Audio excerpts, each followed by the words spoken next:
قبل بخوایم بگیم رخ داده اینه که سپهر سیمانپور داره از ابتدا بازی میکنه و پورمهدی مثل قبل تو ترکیب اولیه نیست. تو بازی قبلیمون مقابل مصر تقریبا ترکیبمون همین بود، با این تفاوت که سپهر سیمانپور به صورت پیش‌فرض بازی نمی‌کرد. خب دوستانم که کم کم توی لایو دارن جوین میشن و بازم میگم دوستانی که دارید این با لایو رو تماشا میکنید یه زحمتی بکشید این لایو رو لینکش رو برای دوستان بفرستید. همینجا بازی رو هم کنار هم از طریق آنتن تماشا میکنیم. من اینو توی گروه ها هم خودم بفرستم جریان لایو رو. خیلی خوب. حالا قبل از اینکه بازی شروع بشه 3 دقیقه هم بیشتر به بازی نمونده. البته حالا یه تأخیری هم ممکنه مثل همیشه بازی‌ها داشته باشن. بالای جدول اتفاقی که افتاده اینه که چادرملو با 41 امتیاز اول، خیبر حریف هفته آیندهمون یعنی دو هفته آیندهمون 40 امتیاز داره دومه و فجری که امروز داریم باش بازی میکنیم با 36 امتیاز سومه. فجر اومده که این بازی رو ببره که بتونه فاصله خودش رو با خیبر و چادرملو کم کنه. اگر این بازی رو ببازه میشه گفت که شانسش خیلی کم میشه. از اون طرف ما داماش متاسفانه در جایگاه 16 جدول و منطقه خطر قرار داریم و بعد از ما هم که ما 12 امتیاز داریم، بعد از ما هم دریا و شاهین بندرآمری هر کدومشون با 11 امتیاز 17 و 18 هم هستن. خیلی وضعیتمون خرابه، هرچند که این بازی رو اگر بتونیم ببریم میتونیم فاصله خودمون رو با تیم‌های بالاتر که خوش طلایی و شهرداری آستار باشن کم کنیم. هرچند با این برد جایگاهمون تغییر نمیکنه، یعنی همین 16 هم باقی میمونیم. حالا امیدوارم که این برد به دست بیاد. حالا همینجوری هم که داریم میگیم برد، هرچند اگر هم نبریم واقعا چیزی از ما کم نمیشه. یعنی بچهای ما به هر حال هنوز تو شرایط مناسبی نیستن، بازیکنای جدید جذب نشدن و اینطوری هم نباید باشه که تصور کنیم اگر نتونستیم تو این بازی هم نتیجه بگیریم به چیز غیر قابل پیش بینی بوده. به هر حال امیدوارم ولی این بازی رو ببریم. امیدوارم من خودم به این بازی، امیدوارم اون اتفاقات خوب فوتبالی توی این بازی برای ما بیفته. نگاهی هم داشته باشیم به بازی‌های دیگه‌ای که امروز داره برگزار میشه. به غیر از بازی که ما داریم با فجر انجام میدیم توی رشت، مثل سانگون با دریا بازی داره، مثل شهر بابک با خیبر، چادرملو با استقلال ملاسانی که حریف هفته آینده ما هست. همین استقلال ملاسانی، در واقع استقلال آبی پوش ملاسانی. سایپا با خوش طلایی امروز بازی داره و نفت مسجد سلیمان هم با شهرداری آستار که این دوتا بازی آخر برای ما خب نسبتا مهمن، از این جهت که اگر خوش طلایی و شهرداری آستارا نتونن نتیجه بگیرن به هر حال در نهایت به سود ما میشه. فردا هم 3 تا بازی برگزار میشه: شهر راز با آریو، نفت و گاز گچساران با مس کرمان و پارس جنوبی با شاهین بندرآمری که اینجا باز آخرین بازی برای ما مهمه، از این جهت که شاهین بندرآمری اگر نتونه نتیجه بگیره باز در نهایت میتونه به سود ما باشه. من برنامه 3 بازی بعدی داماشم بهتون بگم و کم کم بریم استادیوم. داماش در بازی بعدیش قراره که میهمان آبی پوش ملاسانی باشه، استقلال آبی پوش ملاسانی. بعد از اون با خیبر توی رشت بازی داریم، بعد از اونم با دریای بابل قراره که بازی کنیم. تصاویر استادیوم هم الان رسیده، من براتون پخش میکنم.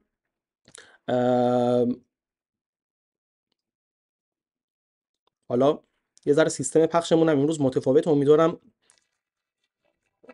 صدا براتون مشکل ایجاد نکنه. من همینطوری که دارم صحبت میکنم میرم روی تصاویر استادیوم که شما تصاویر استادیوم رو بتونید ببینید. البته هنوز گزارش این بازی شروع نشده. بله، اینم از تصویر استادیوم. تیم آبی پوش داماش رو مشاهده میکنید در سمت راست. بازی شروع شد. حالا امیدواریم که گزارش بازی هم به زودی به هر حال شروع بشه و ما بتونیم بازی رو براتون پخش کنیم. داماش رو میبینیم که از همین ابتدا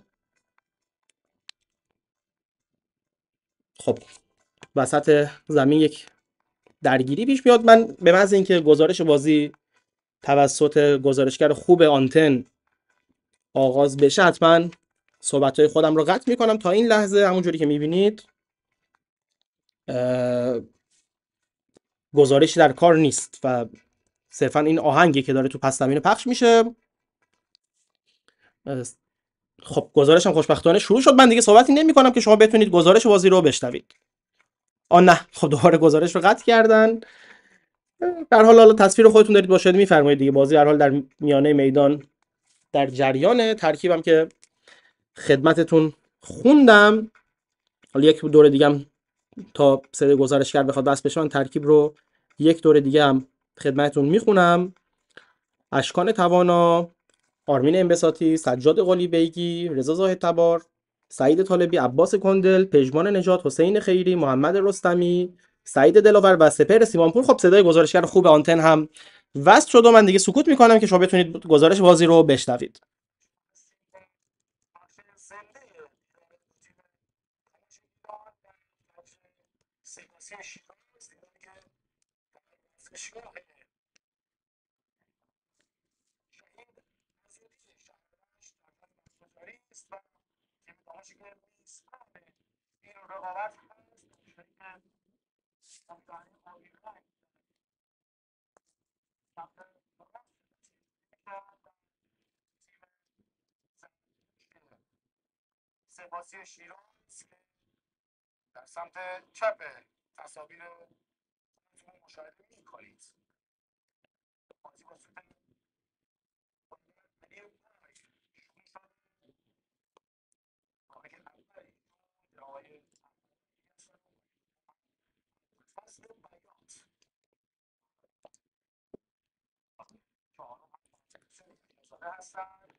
دوستان من صدا رو یه لحظه میخوام دستکاری کنم. اگر بهتر شد بهم اطلاع بدید لطفاً.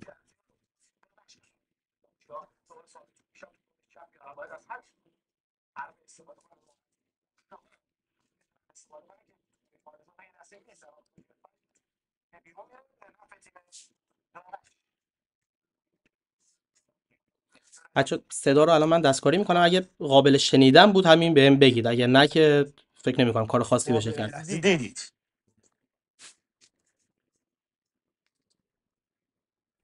بازم توپ در اختیار تیم فجر است. حجی سپاسی شیراز الان فکر کنم خوب باشه نه بچه‌ها؟ تا اینجای کار هم خوب بالا اومده.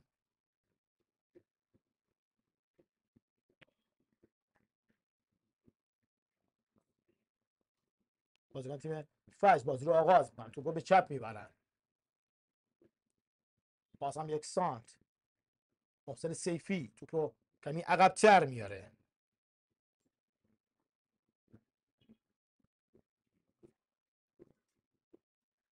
دوباره بر همون سمت چپ زمین خودشون فجری‌ها کار میکنن.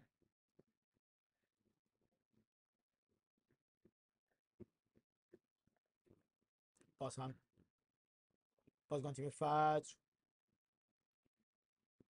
حالا در خط حمله توپکی میرسید به مهدی شریفی، تو آفساید بود. محسن انبساطی رو به عقب، عباس کنده، عباس هم توپ رو میسپاره به حسین خیری.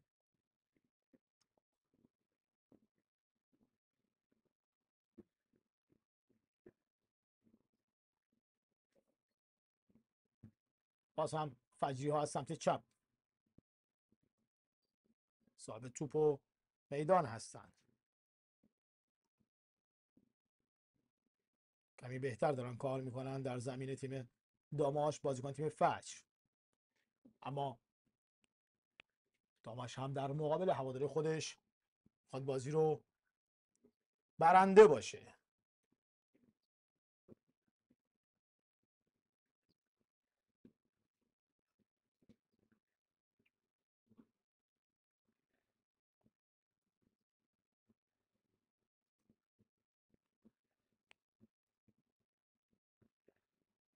این هواداری خونگرم تیم داماش که در تصویر میبینید، یک صدا حمله حمله شعارشون هست و دوست دارن تیمشون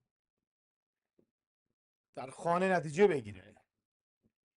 یک بار دیگه از سمت چپ بازیکن تیم فجر سپاسی شیراز داخل محوطه علی فتحی و توپی که آرام آرام از کنار دروازه اشکان توانا به بیرون میره.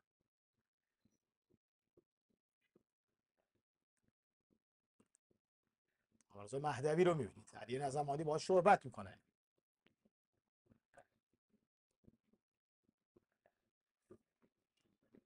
هوادارا رو دیدید که چقدر خونگرم هستن و دارن تشویق میکنن تیم خودشون رو.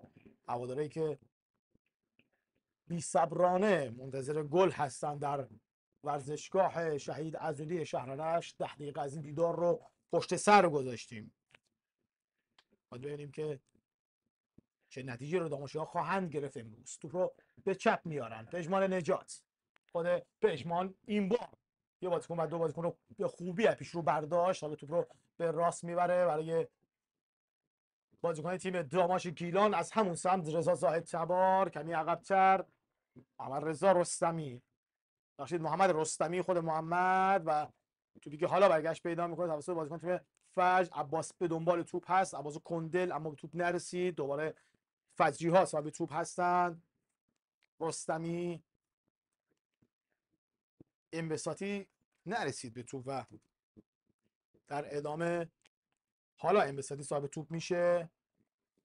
رستمی، قلی بیگی، پژمان نجات دوباره از سمت چپ، دوباره پژمان، سانتی که برگشت پیدا میکنه. کاپیتان رستمی دوباره رو به عقب، جایی که حسین خیری ایستاده. حسین به راست میبره برای عباس کنده. رستمی، انبساطی، سانت انبساطی سمت چپ. سعید طالبی به خوبی توپ رو میگیره، موقعیت خوبی رو هم داره. کمی عقب‌تر پژمان نژاد، یه توپ عالی و توپی که محمد سجاد قلی بیگی به بیرون زد. به خوبی بود که نصیبش شد، اما توپ رو به بیرون زد. توپی که یه لحظه اومد و به گل تبدیل نشد، نتونستن ازش استفاده کنن بازیکن تیم داماش گیلان.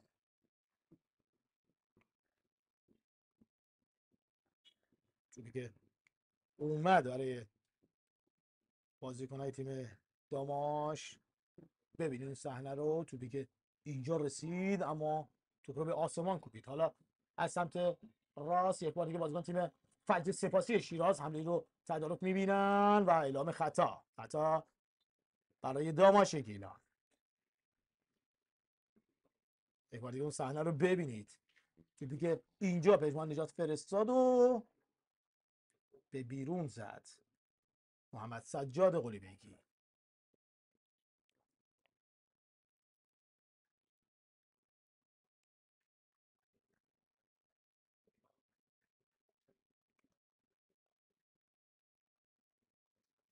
علی با تعصب شعاری که هوادارا رو سکو میدن. قطعا منظورشون علی نظر محمدی است که دوباره به تیم برگشته و داره هدایت داماش رو دوباره بر عهده گرفته و داره تلاش میکنه تا بتونه این تیم رو از قهر جدول بالا بکشه. همه دارن تلاش میکنن تا بتونن این تیم رو بالا بیارن، از آقای نعیمپور مالک باشگاه گرفته تا همه بازیکن‌ها در تلاشن که بتونن از این وضعیت خارج بشن و به فکر بالای جدول هم باشن. حالا انشالله که امسال بتونن تیم خودشون رو در لیگ یک حفظ کنن و از سال بعد هم به فکر بالا اومدن باشن. قطعا امسال کار سختی دارن اگه بخوام به فکر لیگ بالاتر باشن. باید خوشبینانه فکر کردیم که داماش گیلان روزگار خوبی رو پشت سر نذاشت. بهتر میدونید چه بلایی که سر این تیم آوردن و تیمی که الان با 12 امتیاز در رده 16 جدول 18 تیمی است. شاید خوشبینانه ترین هواداری داماش فکر نمیکرد که روزی کار داماش به اینجا بکشه که در نیم فصل اول رقابت‌های لیگ دست اول اون همه مشکلات و اون همه سردرگمی ها رو تیم پشت سر بذاره. ما تیم فجر سپاسی که الان داره با این تیم بازی میکنه در رده سوم جدول رده‌بندی با 36 امتیاز و جایگاه بسیار مناسبی رو داره در لیگ دسته اول.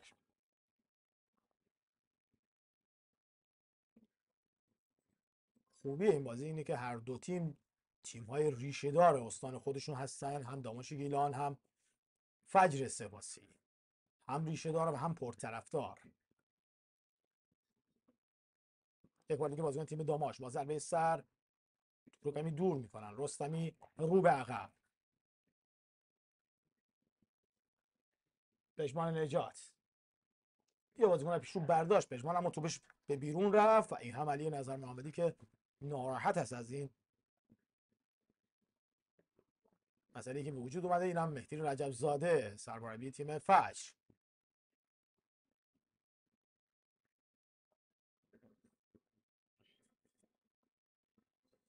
دورخیزی بازیکن تیم فجر میثم مرادی ضربه رو خواهد زد. میثم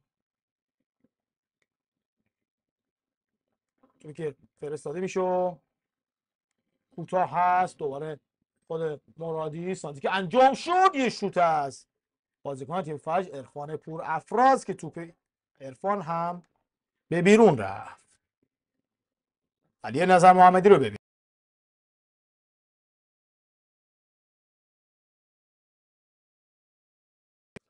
با فکر کار کنن، اون چیزایی که بهش گفته رو رعایت کنه. قبل بازی هم خیلی صحبت کرده بازیکن تیمش علی نظر محمدی.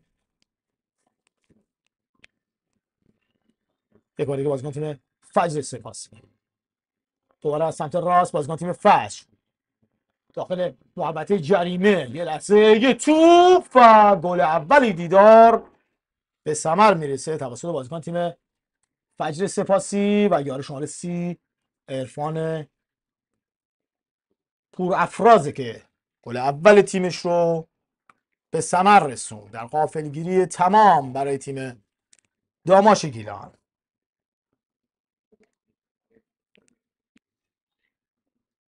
حالا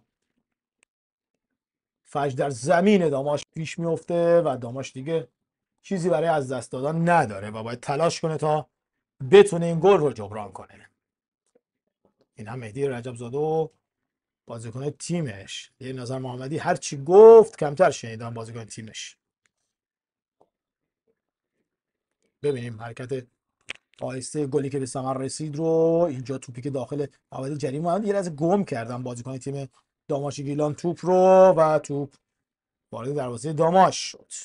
باز هم در وقتی مناسب نشون خواهیم داد حرکت آهسته رو برای شما بینندگان عزیز. یک بار دیگه داماشی ها حالا از سمت راست میان داخل محوطه جریمه. توپی که نرسیده داماشی ها و بازیکن تیم فجر توپ رو در اختیار گرفتن. دوباره فجری ها صاحب توپ. حالا بازیکن داماش و اقدام خطا میشه. یک بار دیگه میبینیم حرکتی که به وجود آوردن بازیکن تیم فجر و گلی که به ثمر رسید. اینجا نگاه کنید دو بازیکن جلوی بازیکن فجر بودن اما هر جور که هست در زاویه بسته گل رو به ثمر رسوندن و بیشتر دقت میکردن بازیکن تیم داماش. به هر حال گل اول رو فجری ها به ثمر رسوندند.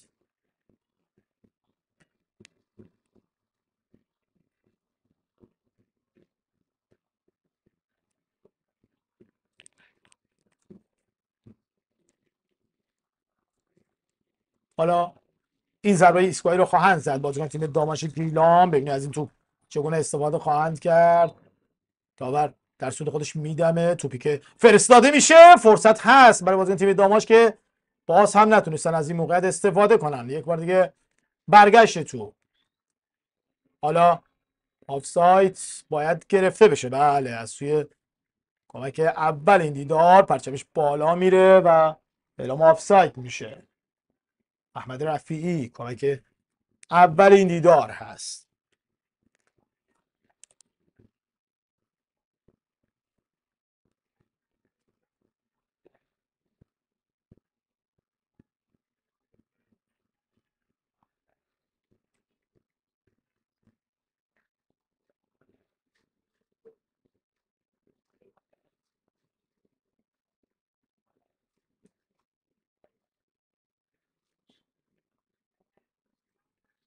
توپ دوباره بیرون رفته و باز هم بازیکن تیم فجر باید این توپ رو پرتاب کنن.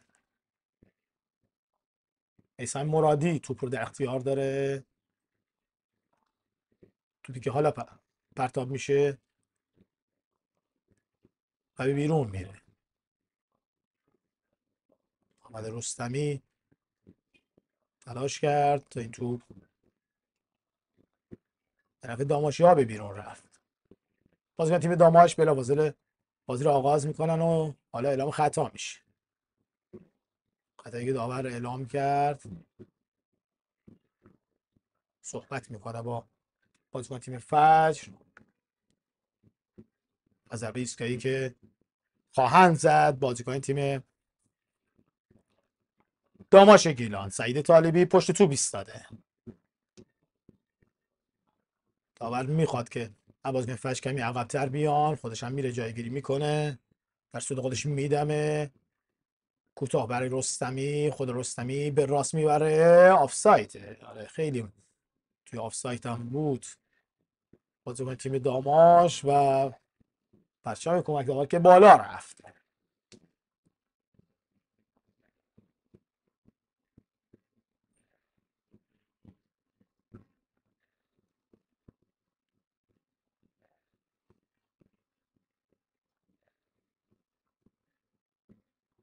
توپ رو در اختیار میگیرن بازیکن تیم داماش گیلان. فجری‌ها یه لحظه توپ‌روهای خوبی رو انجام دادن. دوباره داماشی‌ها صاحب توپ میشن.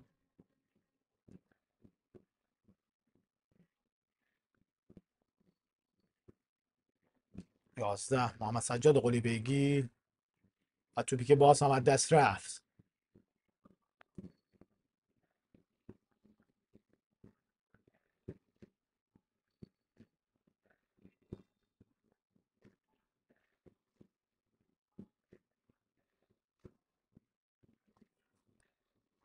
دوباره بازیکن تیم فجر که اعلام خطا میشه.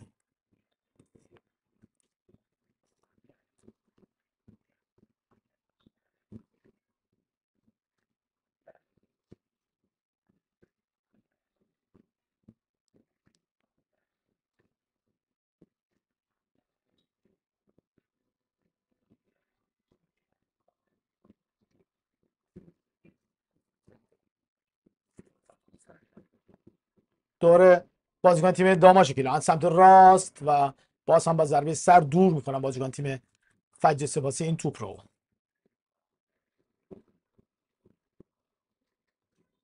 بیارن عقب.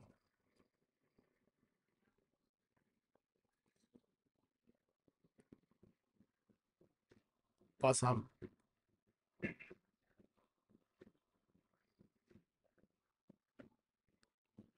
بازیکن تیم فجر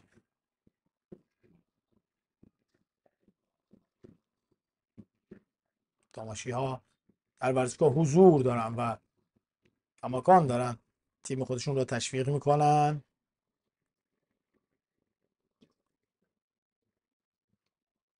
پرتاب رو باید انجام بدن بازیکن تیم داماش و حسین خیریه که این کار رو انجام خواهد داد.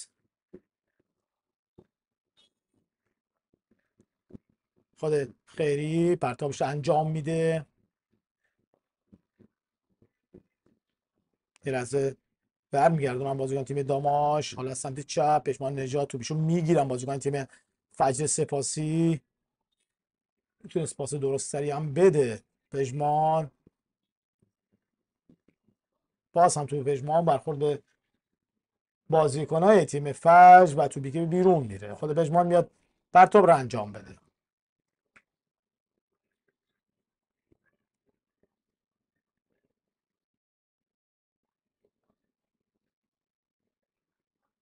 توپ پژمان پرتابی که انجام میشه در میانه میدان. بازیکن تیم داماش حالا توپ رو به راست میبرن. ببینیم که از این موقع چگونه استفاده خواهند کرد و برگشت توپ توسط دروازه‌بان تیم فجر سپاسی شیراز.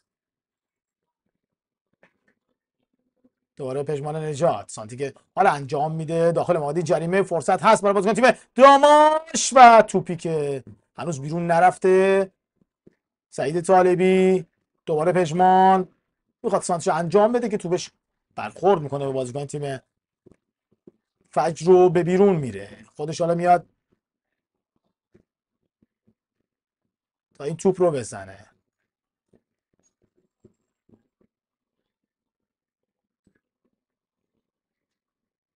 کلا دیگه از کادرم داره میره بیرون. حسین خیری، خود حسین پرتابشو انجام میده داخل محوطه جریمه که توپ برگشت پیدا میکنه. دوباره بازیکن تیم داماش توپ رو به چپ میارن و این بازیکن تیم مقابل یعنی فجر هستن که توپ رو برگشت دادن.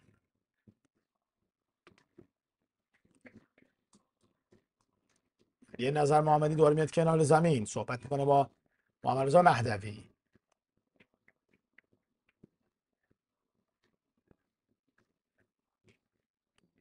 مهدی رجب زاده هم اینور صحبت میکنه بازیکن تیم خودش.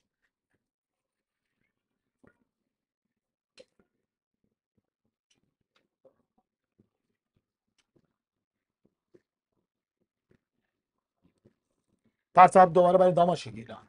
پشمان نجات پرتاب رو انجام خواهد داد. توپی که دوباره بیرون میره و حالا فجری ها ثابت توپ.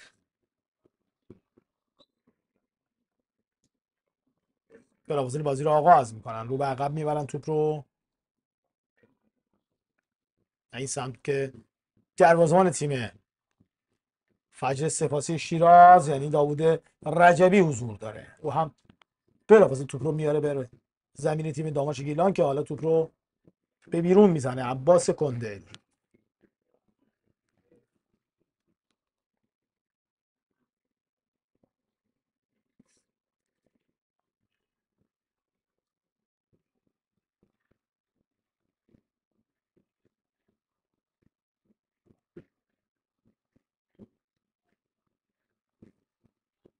باز هم پرتاب برای داماش از همون سمت توپ رو پرتاب میکنن. این سمت توپ به بیرون میره و نرسید به طالبی. پرتاب با این چهره خواهد بود. میثم مرادی از تیم فجر سپاسی شیراز. میثم رو به جلو پرتاب میکنه زمین تیم داماش. موقعیت خوب برای بازیکن تیم فجر. کمی توپ رو نگه میداره مهدی شریفی که بازیکن داماش رسیدن و خیلی توپ رو بیرون زد. دوباره پرتاب مرادی این بار از کمی جلوتر پرتاب را انجام خواهد داد برای تیمش فجر سپاسی شیراز. توپی که پرتاب میشه داخل محوطه جریمه، برگشت توپ از بازیکن تیم داماش گیلان و توپی که اشکان توانا در اختیار گرفت. فجر سپاسی شیراز 1 داماش گیلان 0.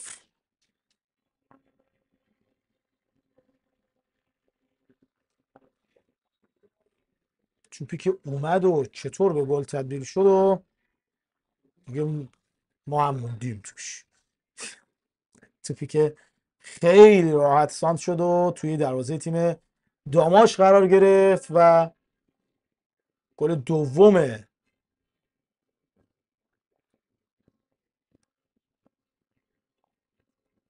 فجریه ها رو میرفت که شک بده. حالا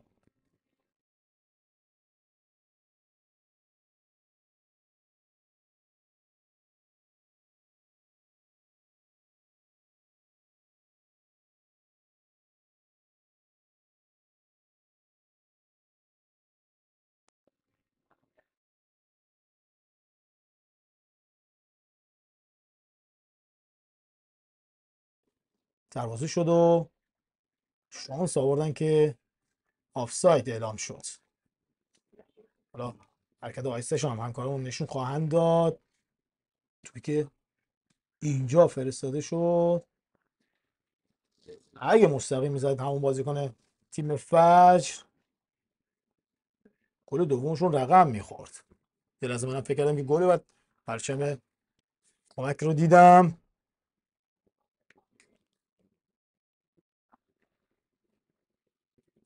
کار داماش خیلی سخته.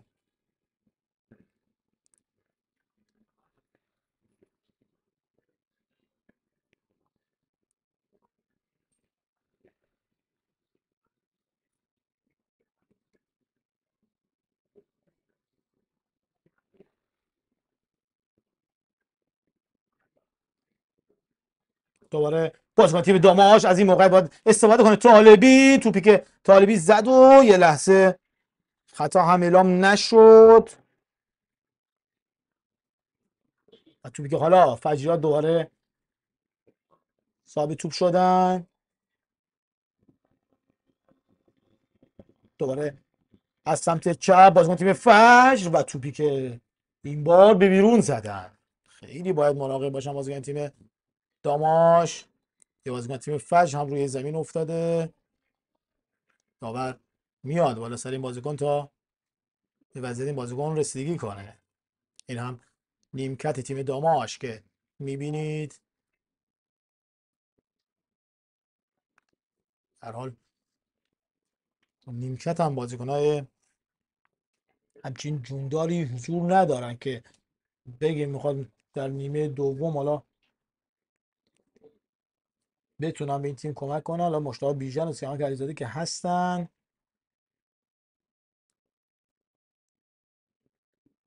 باید ببینیم در نیمه دوم حداقل دار هست. ببینیم که توان داماش تا چقدر خواهد بود. بلند میشه بازیکن تیم فجر و به بازی ادامه خواهد داد. چمن ورزشکار هم میبینید که کم کم رو به نابودی است. همین چمنی که هفته پیش خیلی بهش افتخار میشد، دو سه هفته پیش خیلی میگفتن که برای این چمن کار شده و واقعا هم هزینه شده. دست مسئولین اداره ورزش درد نکنه بابت ساخت و آمادگی این چمن، اما باید رسیدگی بشه. خداییش داره خراب میشه و بیشتر باید به فکر باشن. با دست میزنه بازیکن تیم فجر و اعلام خطای هند میشه.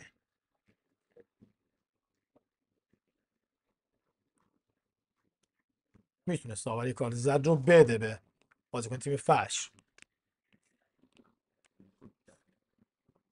چمن با این وضعیت قطعا رسیدگی میخواد. باید ببینیم که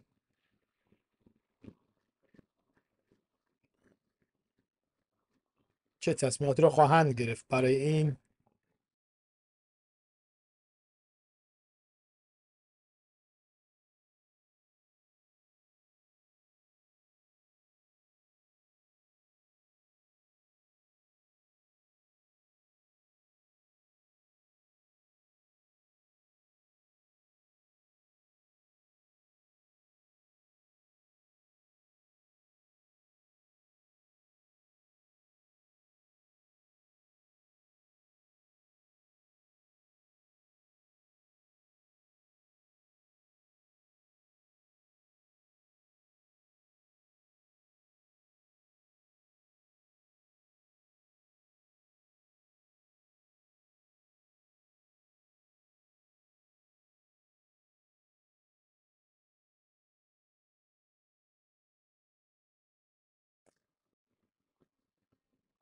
باید صحنه قبلی رو ببینید. توپی که ارسال شد و در حال به گل تبدیل نشد. یک بار دیگه بازیکن از تیم فجر روی زمین افتاده. معترضن تماشاگرای تیم داماش نسبت به این گونه وقت تلف کردن ها. ببینید صحنه‌ای که ضربه سر رو زدن بازیکن تیم داماش اما تو به گل تبدیل نشد. اینکه بازیکن تیم فجر خودشون رو به زمین میندازن هم مورد اعتراض تماشاگرای تیم داماش لحظه واقع شد.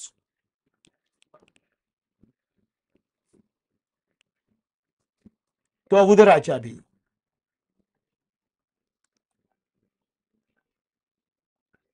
سانتی که انجام میشه به زمین تیم داماش گیلان. بلافاصله خیری جلو توپ میسه تا اشکان توانا بیاد توپ رو جمع کنه. توپ در اختیار اشکان بلافاصله بازی رو آغاز میکنه. رستمی به راست میبره توپ رو. رستمی دوباره فجری ها، حالا از سمت چپ توپی که فرستاده میشه.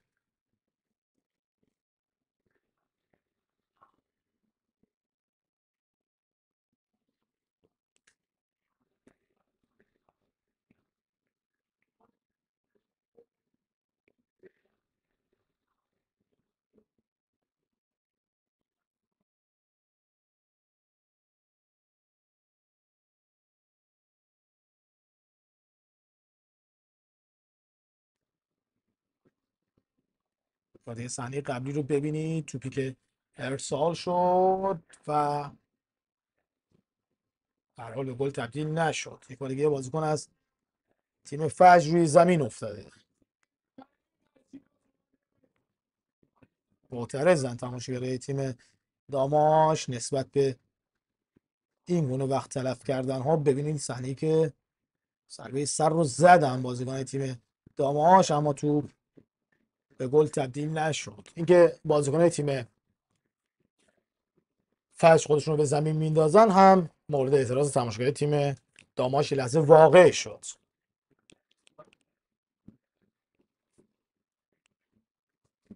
داوود رجبی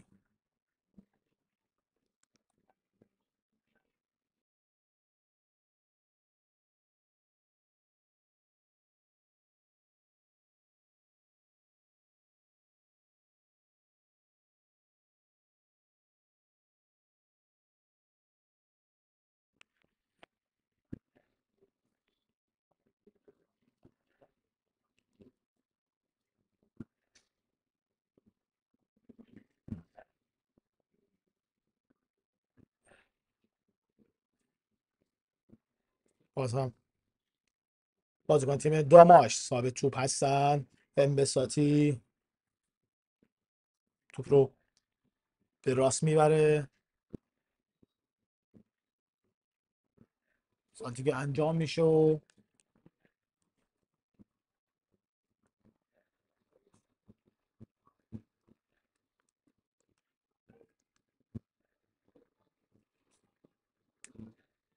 تماشاگری که دارن تیم خودشون رو تشویق میکنن.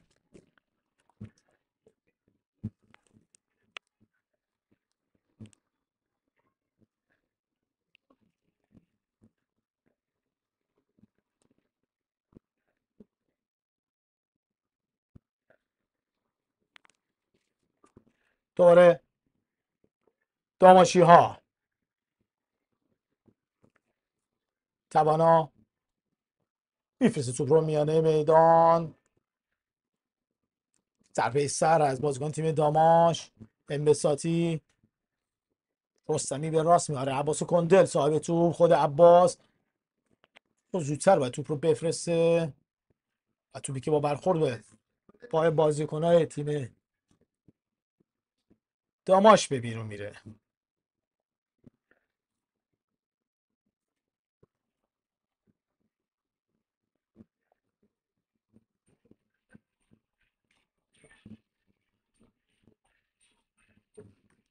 باز هم دروازه‌بان تیم فجر توپ رو مستقیم میفرسته به زمین تیم داماش گیلان.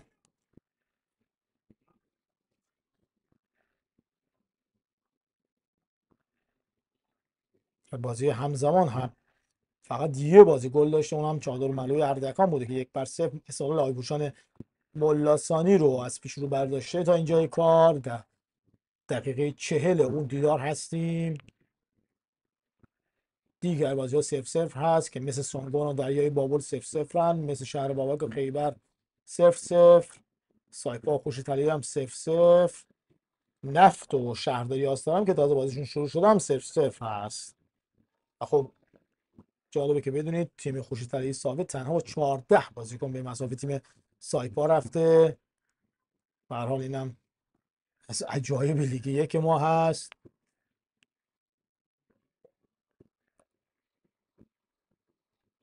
باید ببینیم که امسال کدام تیم به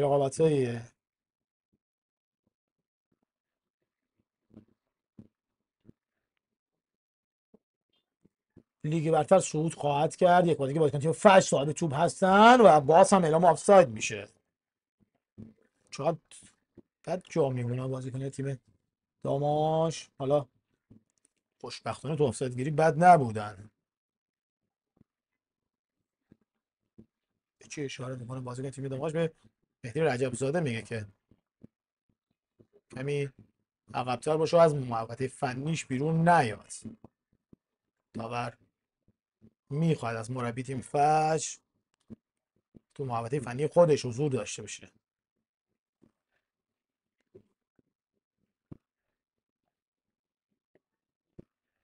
دوباره فجری‌ها صاحب توپ میشن. از سمت راست صاحب توپ علی فتحی، دوباره سانتر بازیکن تیم فجر سپاسی و کماکان موقعیت دارن فجری ها داخل محوطه جریمه. توپی که بیرون میره با برخورد به پای پژمان نجات.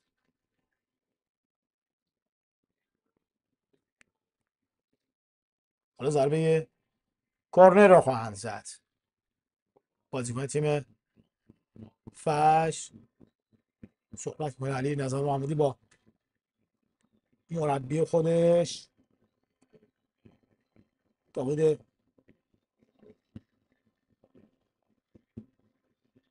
رجبی.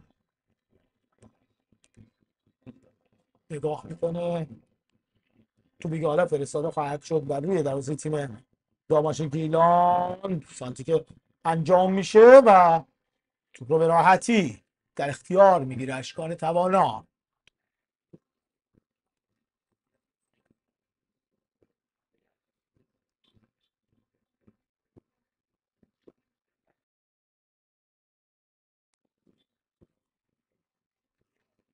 باز هم توپ از سمت راست به بیرون میره.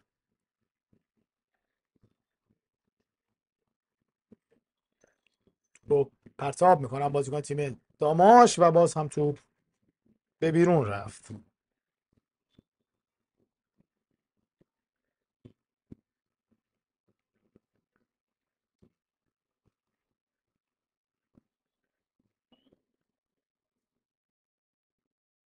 داماش در گوشه زمین صاحب توپ هستن و اعلام خطا میشه.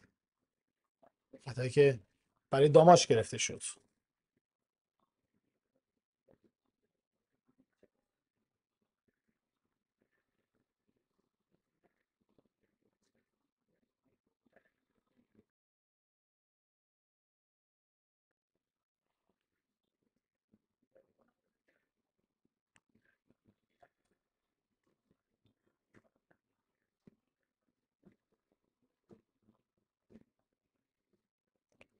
حالا باید ببینیم از این توپ چگونه استفاده خواهند کرد بازیکن تیم داماش گیلان. دورخیزی که انجام دادن، توپی که فرستاده خواهد شد روی دروازه تیم فجر. سانتی که انجام میشه کجا زد توپ رو؟ محمد رستمی.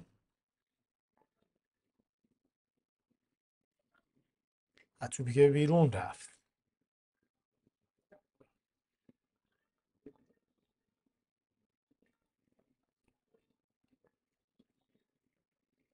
دوباره دروازه‌بان فجری ها بازی رو آغاز میکنه. مستقیم توپ رو میزنه. 2 دقیقه وقت تلف شده برای این نیمه در نظر گرفته شده.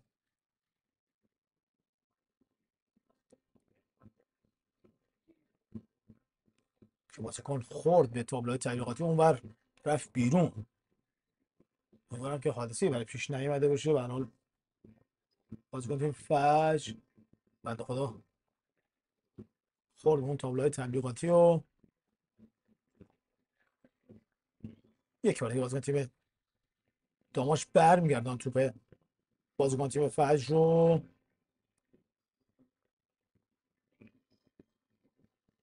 دوباره فجرها در زمین خودشون توپ دروازه‌بانشون میدن.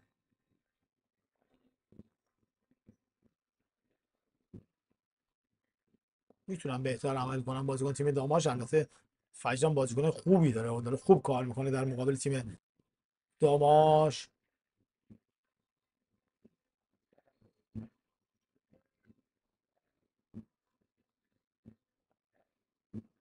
دوباره داماشی ها رو به عقب، توپ رو به چپ میارن جایی که پژمان نجات حضور داره.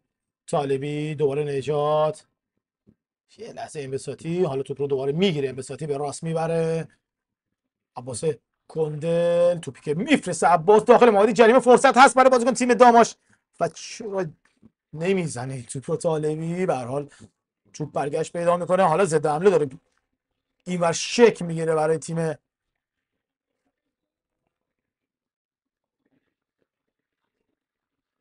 فجر. ببینیم که نظر داور چیز، کارت زرد رو میده به سعید دلاور بابت خطایی که انجام داد.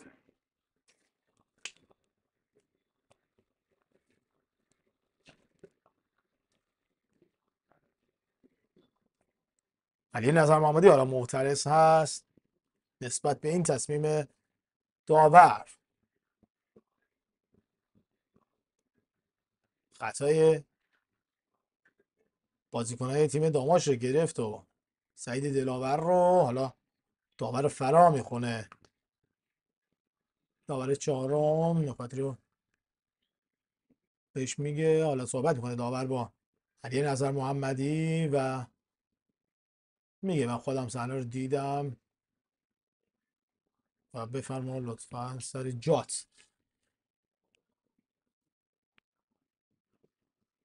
باید ببینیم که این ضربه رو چگونه خواهند زد. بازیکن تیم فجر یاره شماره 77 داوود رجبی، خود رجبی میفرسته توپ رو اشکان با مشت و داور دستور خودش دمید و اعلام خطا کرد.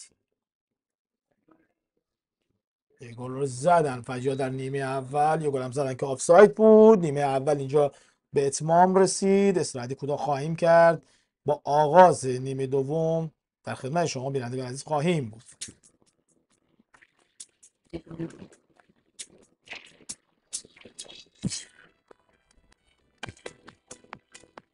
خب اینم از نیمه اول این بازی. حالا نتیجه هم که اینور البته مشاهده میکنید، یک گل برای فجر سپاسی، یک گل هم که زدن حالا آفساید بود و نتیجه ای که حالا شاید خیلی ها حدس هم میزدن. امیدواریم که توی نیمه دوم ما بتونیم به گل برسیم و این اتفاقی که افتاد رو جبران کنیم. حالا تصویر استادیوم هم سعی میکنم براتون بیارم همزمان. حیف شد دیگه واقعا، یعنی بازی که توی زمین خودمونه رو نباید گل میخوردیم. اینکه تصویر کیفیتش بد، صدا بدم واقعا یه خورده دست ما نیست. وضعیت اینترنت ایران رو شما بهتر از من میدونید.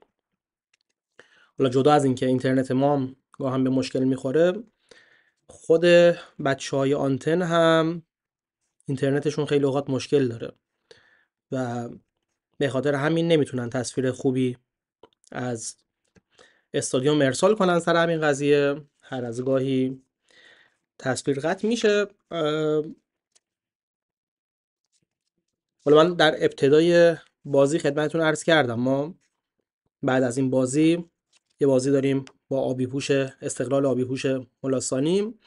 بعد از اون توی رشت با خیبر بازی داریم. بازی بعدیمون که خارج از خونه است بعد از آبی‌هوش ملاسانی میشه با دریای بابل که حالا شاید به خاطر نزدیک بودن نسبی مسیر حالا هوادارمون شاید بخوام برن و داماش اونجا همراهی کنن. یه بازی خیلی مهم هم برامون میشه دیگه، یه بازی مستقیمه از اون بازی‌های 6 امتیازی میشه. محسن توی کامنت ها نوشته آخه این چه گلیه که خوردیم. واقعا هم این چه گلی بود خوردیم. حالا جدا از اون چه گلی بود که خوردیم، سجاد قلی بیگی اون چه گلی بود که نزد. یعنی قبل از اینکه این گل رو بخوریم از 6 قدم توپ رو زد به آسمان و اگر اون گل رو میزدیم شاید الان شرایطمون به گونه دیگه ای بود. به قول آقای خیابانی تیمی که گل نزنه گل میخوره و این شامل حال ما هم شد و به هر حال امیدواریم توی نیمه دوم شاهد نتیجه دیگه ای باشیم. حالا ایدئالش برامون این میشه که داماش بخواد کامبک بزنه، اگرم نکرد حداقل بازنده این بازی نباشیم. تشکر میکنم از 187 نفری که این بازی رو تا اینجای کار در کنار ما توی یوتیوب دیدن، یعنی یا کلش رو دیدن یا بخشایش رو دیدن، و اون حدود 20 نفری که همیشه از ابتدای بازی تا این لحظه با ما همراه هستن بودن. بچهای تشکر میکنیم از کلیه دوستانی که دارن این بازی رو از اینجا میبینن. آره محسن، واقعا پیر شدیم از بس هرس خوردیم. هومن هم نوشته که چرا پنجره رو باز نمی کنید. پنجره به این دلیل باز نمیشه که خیلی ساده و خلاصه بخوام بگم، آقای داداش ساده رضایت نداده.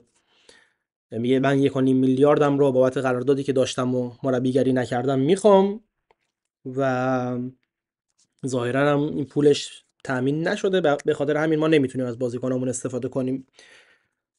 و حالا در این مورد ما توی وارشتاک قبلی خیلی صحبت کردیم. حالا بعد از این بازی اگر اون وارشتاک رو ندیدید که حتما میتونید تماشا کنید و کامل اونجا توضیح دادیم.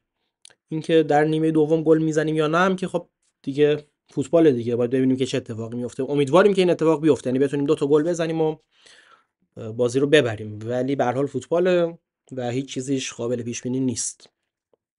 امیدوارم که بچه‌هامون به هر حال از این فرصت‌های کمی که به دست میارن نهایت استفاده رو ببرن. واقعا حیفه، یعنی اگر ما اون گل رو میزدیم سر اون موقعیتمون، میگم حالا ممکن بود فجر اصلا به گل نرسه، یا اگرم میرسید الان بازی مساوی بود. حالا یه گل دومی هم که زدن که به هر حال خیلی صحنه مشکوکی بود، ولی به هر حال آفساید اعلام شد.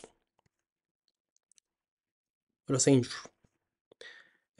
ترکیب اولیه بازی هم یه دور دیگه میذارم حالا برای این دوستانی که ندیدن، یک بارم سعی میکنم که بخونمش. ترکیب اولیه ما بود که خیلی مشابه بازی قبلیمون بود. یه دونه تغییر داشتیم که سپهر سیمانپور بود.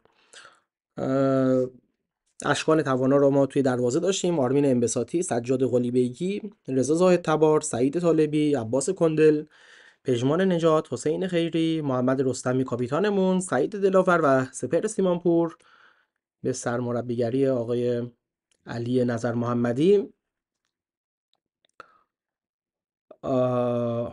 ترکیب رو هم که دارید مشاهده می‌فرمایید.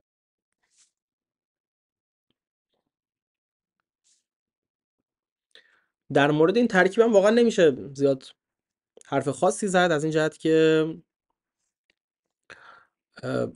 واقعا دست تیم بسته است. یعنی اصلا مگه ما چند نفر رو داریم که حالا بخوایم خیلی در مورد ترکیب فکر کنیم؟ حالا اون چند نفری هم که هستن احتمالاً توی نیمه دوم بخوان وارد زمین بشن، ولی در کل اینقدر دستمون بسته است خداییش اصلا حرفی هم نمیتونیم بزنیم در مورد ترکیب. حالا شما هم نظرتون رو در مورد این بازی، در مورد ترکیب بنویسید. کامنت های شما رو حتما من میخونم. بقیه دوستانم که کامنت های شما رو حتما دارم میبینن.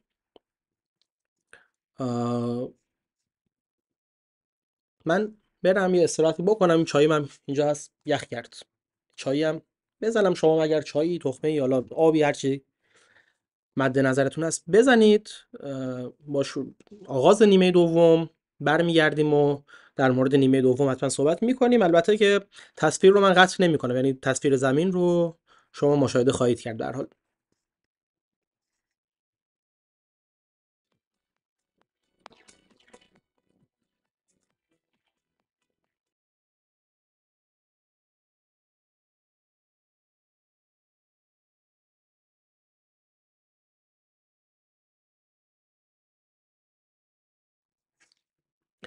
آره میگفتم خدمتتون آستارا یه گل، یعنی شهرداری آستارا یه گل به نفت مسجد سلیمان زده.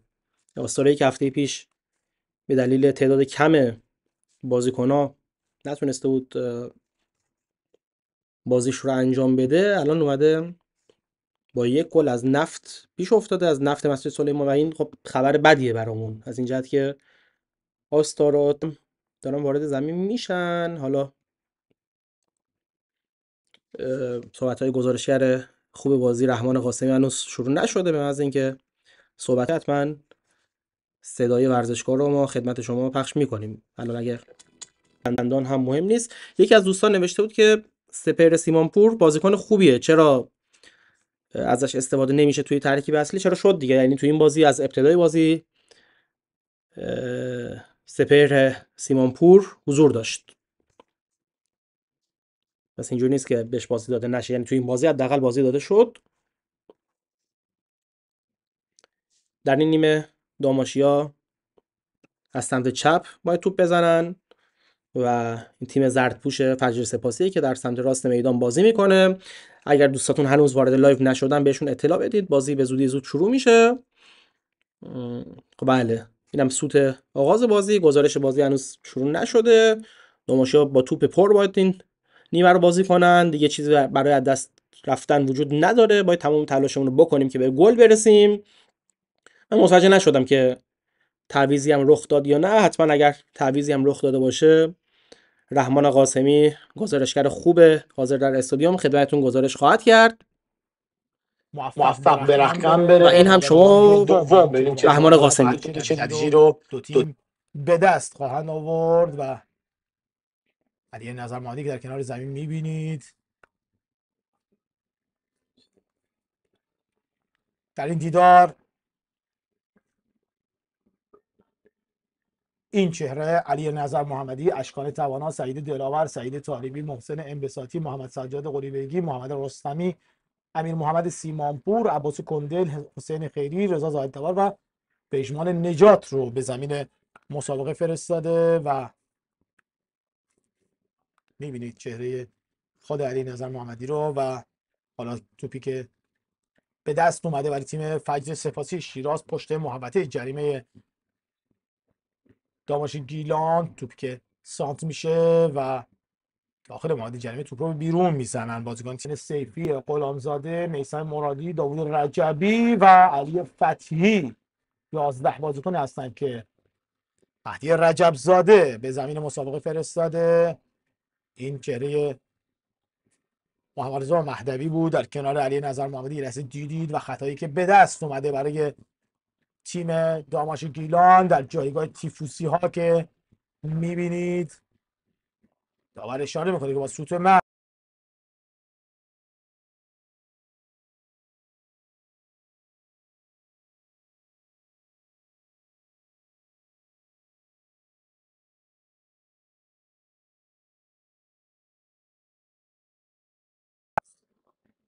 توپی که به بیرون رفت. اعتقاد دارن بازیکن تیم داماش که توپ به دست فکر کنم بازیکن تیم فجر برخورد کرده یا اینکه به توپ به کرنر رفته که از کنار دروازه بازی رو اعتقاد داشتن که به سر بازیکن تیم فجر خورده. باید ببینیم که عقب رستمی جنای بازی که علی غلامزاده توپشو میزنه به زمین تیم داماش گیلان. دوباره برگشت تو بعد بازیکن تیم داماش یه لحظه دوباره فجری ثابت توپ شدن، کمی عقب‌تر دوباره میاد پس میگیره توپ رو محمد رستمی، سعید طالبی دوباره توپ رو از دست میدن، باز هم سیمانپور. یه لحظه خود طالبی، 4 بازیکن کنارش ایستاده. حالا سجاد قلیبگی به راست برای عباس کندل، سمت راست هم یه بازیکن داره عباس که توپشو میگیره حامد بهیرایی و حالا اعلام خطا میشه. خطا برای فجری ها گرفته شد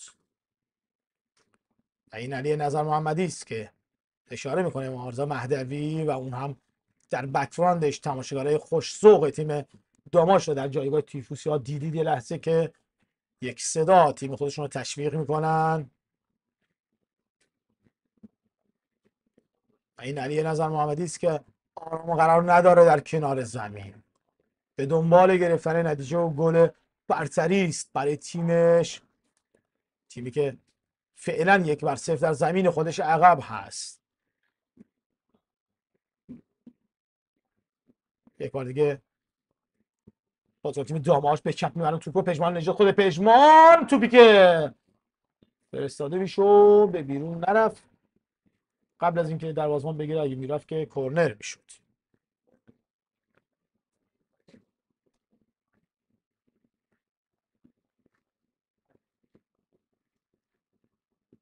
علی غلامزاده توپ رو میزنه زمین تیم داماشیا توپ رو میگیرن.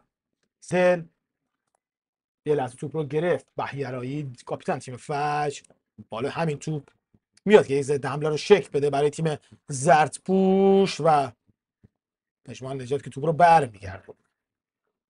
رضا زاید تبار یه لحظه به توپ نرسید، عباس کندل، حالا زاید تبار، اشتباه از زاید تبار، توپی که به یه ضد حمله تبدیل میشه برای تیم فجر، یه شوت و توپی که هر جوری که هست در اختیار میگیره اشکان توانا.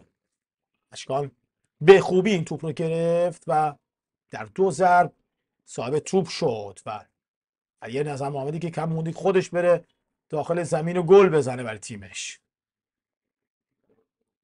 دوباره کندل از سمت راست، خود عباس برای محمد سجاد قلیپگی و سعید طالبی که توپ رو پشت محمدی جریمه از دست داد. دوباره فجری صاحب توپ میشن از سمت راست، بازیکن تیم فجر میخوان حمله رو تدارک ببینن روی دروازه تیم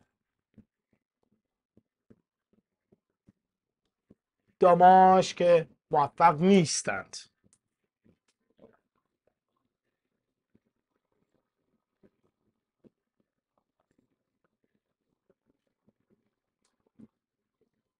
باز هم داماشی ها از سمت راست زمین خودشون توپ رو لو میدن و این بازیکن تیم فجر هستن که حالا صاحب ضد حمله میشن. خطا اعلام نشد از سوی داور روی خیری و تعویضی که تا لحظات دیگر علی نظر محمدی به زمین مسابقه خواهد فرستاد.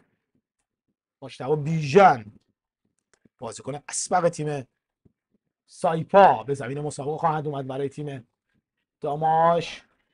مجتبی که امسال اومد به تیم داماشو تونسته کمک خوبی هم به تیم داماش بکنه تا اینجای کار. البته باید بریم که در نیمه دوم این دیدار چه کار خواهد کرد برای تیم داماش، تیمی که بیشتر به یک مهاجم و گلزن نیاز خواهد داشت در نیمه دوم.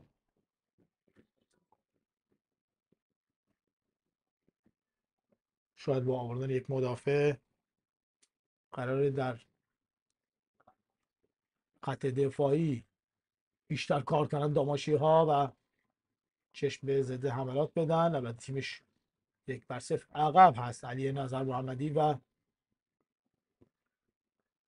به دنبال زدن گل هست قطعا در خانه. حالا یک اشتباه دیگه، توپ در اختیار بازیکن تیم فجر که سعید دلاور برمیگردونه توپ رو، دوباره به سمت چپ میبرن توپ رو. سیمانپور بالاخره سیمانپور رو به توپ دیدیم یه لحظه، حالا از اون سمت توپی که به بیرون میره.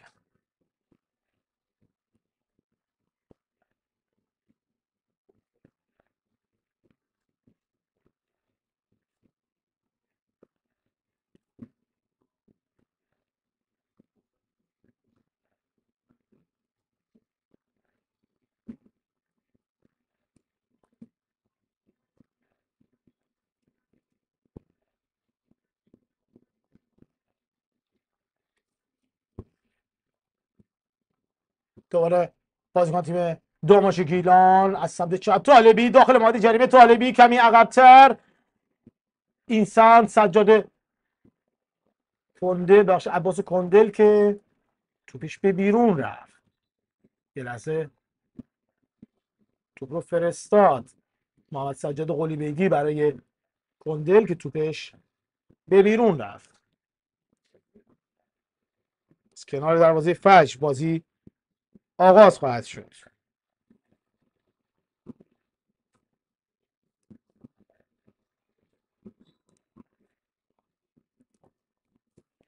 تعویض حالا انجام میشه برای تیم داماش. سعید دلاور بیرون میاد.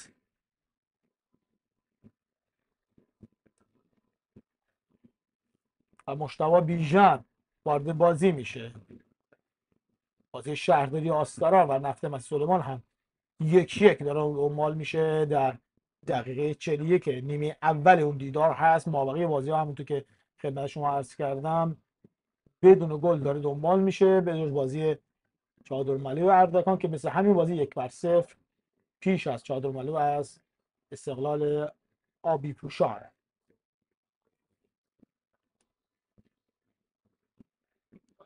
یک بار دیگه توپ رو بیرون میفرستن بازیکن تیم داماش گیلان و فجیع هایی که پرتاب خواهند کرد این توپ رو.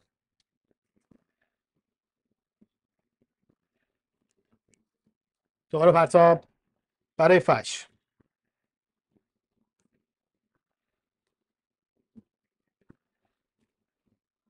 یه بار دیگه بازیکن تیم فج توپی که میزنن و اختیار میگیره اشکان توانا. توپش کمجون بود و گرفت اشکان.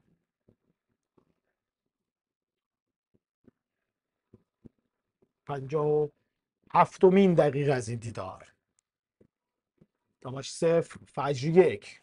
توپ در اختیار فجری هاست.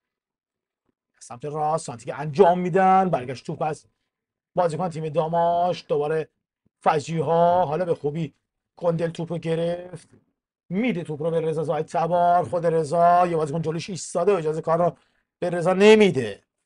باز هم بازیکن تیم فجر صاحب توپ هستن و توپی که حالا به بیرون میره و پرتاب دوباره برای فجر خواهد بود. داوود رجبی این توپ رو خواهد فرستاد. خوب کار کرده برای فجر رجبی. اکثر بازیکن تیم فجر خوب بودن در این دیدار.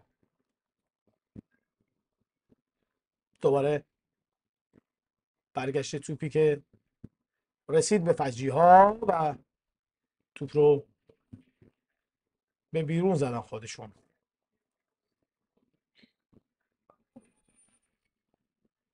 علی نظر محمدی، محمد رضای مهدوی سرمربی و مربی تیم داماش در کنار زمین.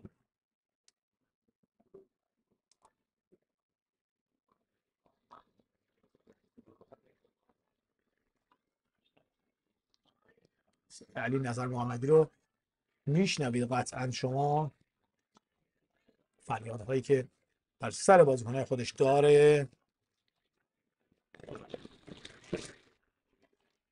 و هواداره تیم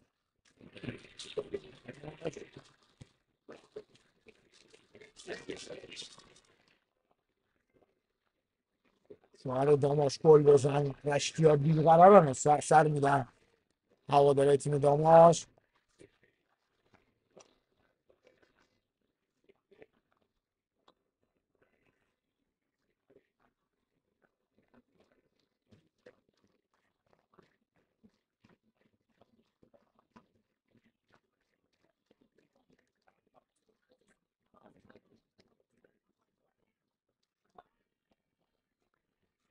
یک بار دیگه بازیکن تیم داماش گیلان داخل محوطه جریمه. توپی که برگشت میدن مدافعان تیم فش. مشتاق بیژن فرصت برای رستمی. رستمی تکران هاست. خیلی به چپ میبرد. سجاد قلیبیگی دوباره از سمت چپ که میفرستن بازیکن تیم داماش. فتالیبی که نتونست از این توپ استفاده کنه. توپ خوبی به طالبی رسید در حالی که احساس میشد توپ به بیرون خواهد رفت، اما باز هم نتونستن از این موقعیت استفاده کنن و به بیرون میره.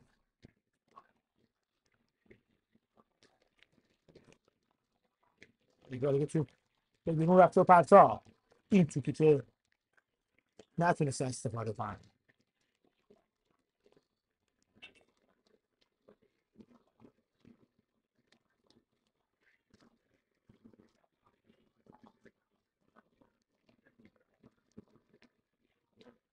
پرتا برای داماشا داخل محوطه جریمه باز هم برگشت تو دوباره محمد سجاد قلیبی پژمان نجات و توپی که میفرسته و توپ به بیرون میره.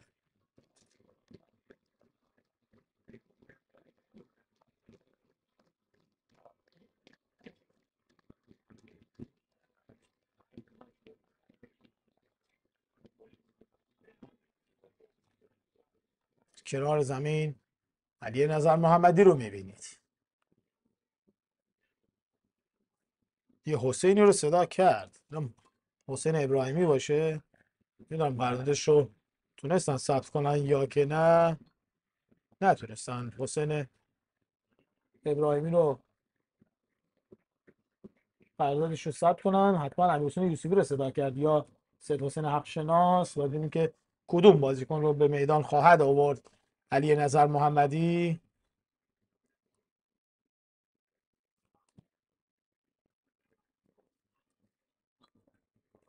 دوباره اعلام خطا، این بار به نفع داماش.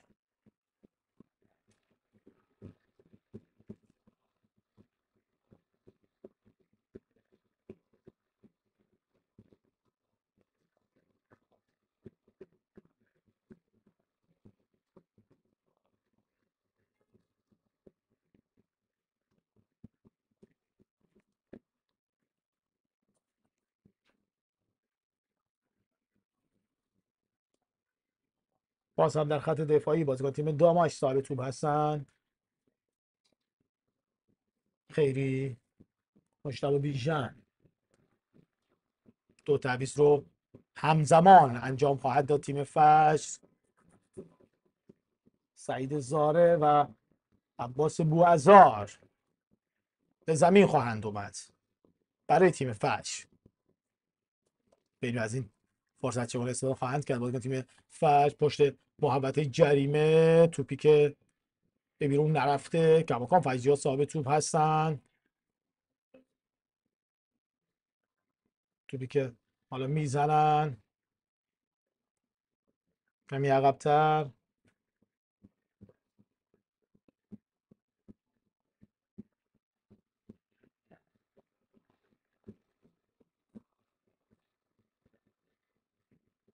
به بیرون بره قطعا دو تعویض رو انجام خواهند داد فجری ها.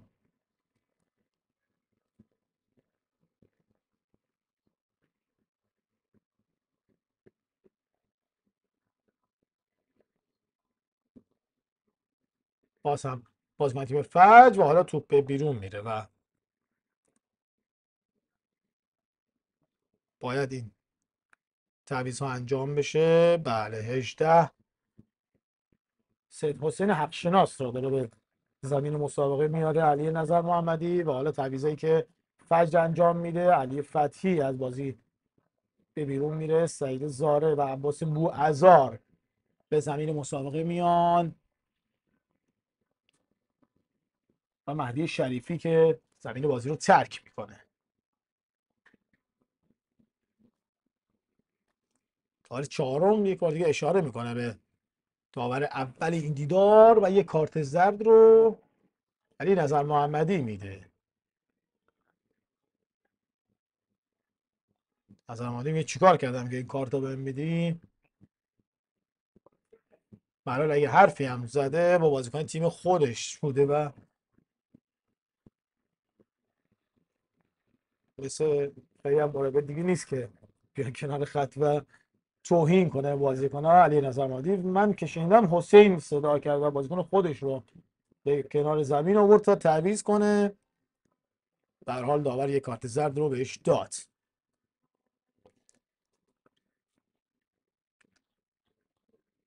توپ رو دوباره اشکان توانا میگیره. از سمت چپ بازیکن تیم داماش.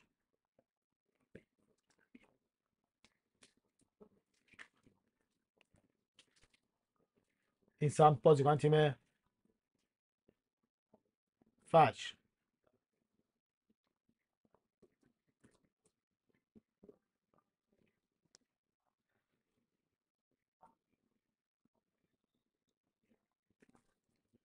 اعلام خطا میشه برای داماش گیلو.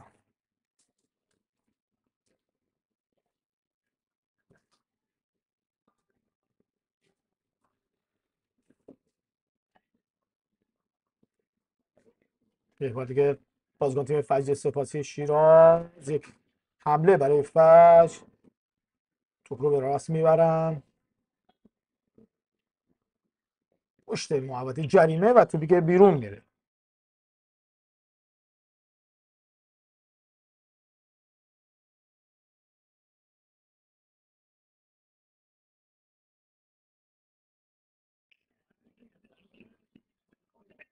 توپ رو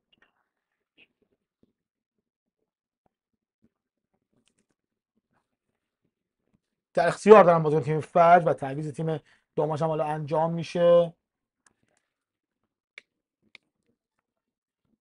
18 سید حسین حقشناس به زمین مسابقه میاد.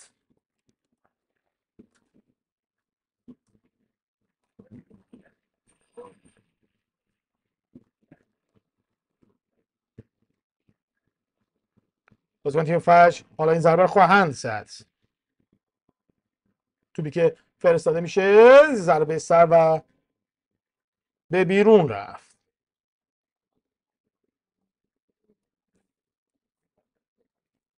دوباره اشکان توانا بازی رو آغاز خواهد کرد.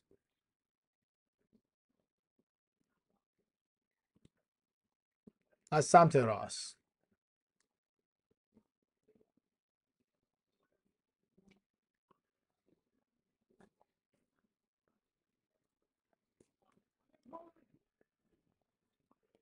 یک بار دیگه بازیکن تیم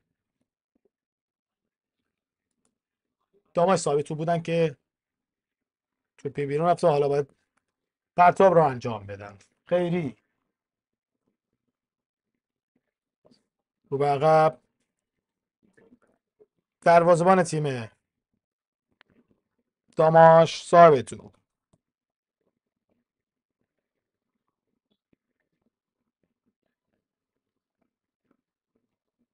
دوباره داماشی ها از سمت راست حمله رو تدارک دیدن ببینید از این توپ چگونه استفاده خواهند کرد.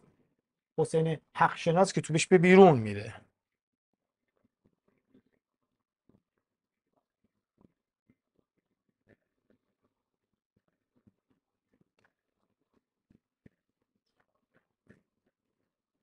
توپو میفرستن بازیکن تیم داماش.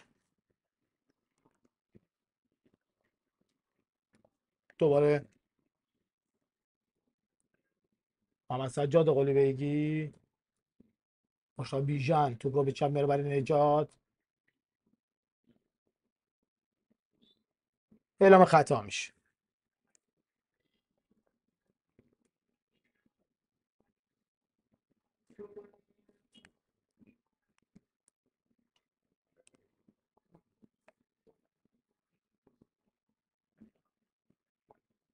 شصت و نهمین دقیقه از این دیدار.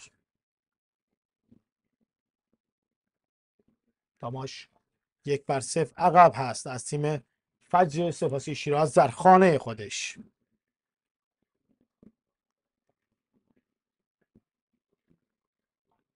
یک بار دیگه داماشی ها و تو دیگه بیرون میره. نفت واسه گل دوم رو به شهرداری آستارا زده. خیبر خرم‌آباد یک گل رو به مثل شهر بابک در شهر بابک زده. فجر هم که در این ورزشگاه 1-0 داماش پیش و چادر مالی اردکان 1-0 است. استقلال آبی پوشان ملاسانی صاحب خوشم 0-0 مساوی هست. بابل خوشه بازیاشون رو با همین امتیاز پشت سر بذارن به نفع داماش خواهد بود.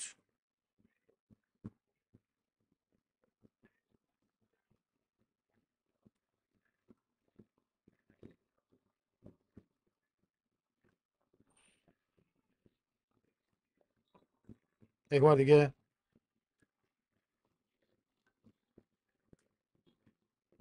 توپه بیرون رفته.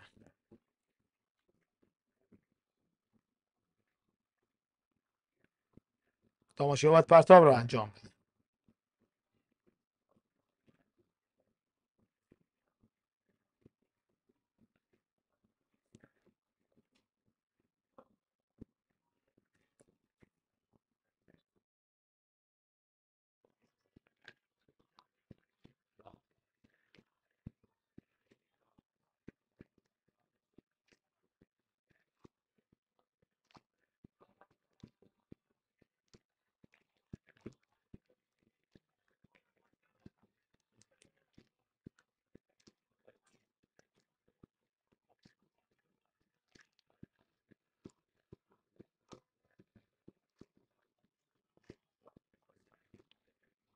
داماشی ها اگه میخوام به گل برسن با یک برنامه خوبی داشته باشن و در حال بیشتر تلاش کنن در همین بازی.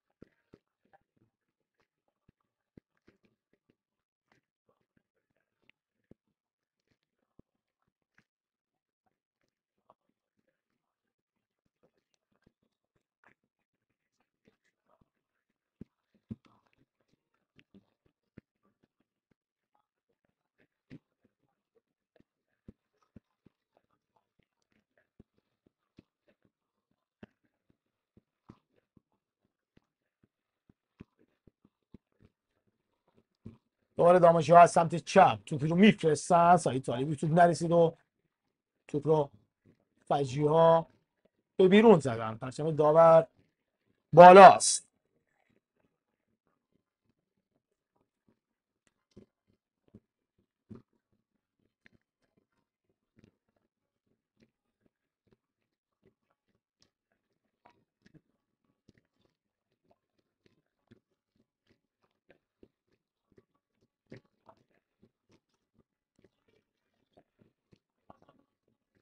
یک بار دیگه اعلام خطا میشه.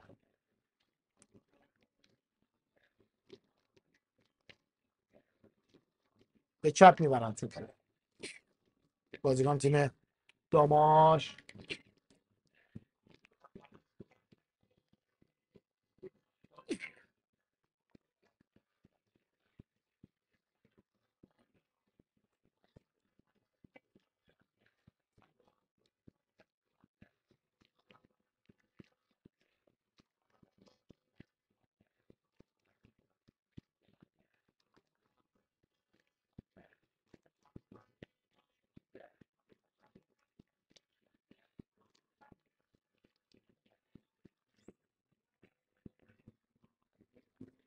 بازم اعلام خطا و یک کارت زرد رو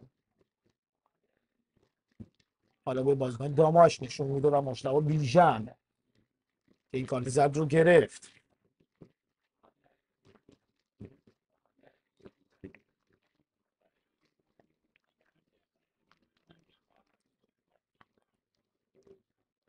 دو بازیکن حالا به زمین بازی خواهند اومد. سمک علیزاده و آرمان لطف خدا.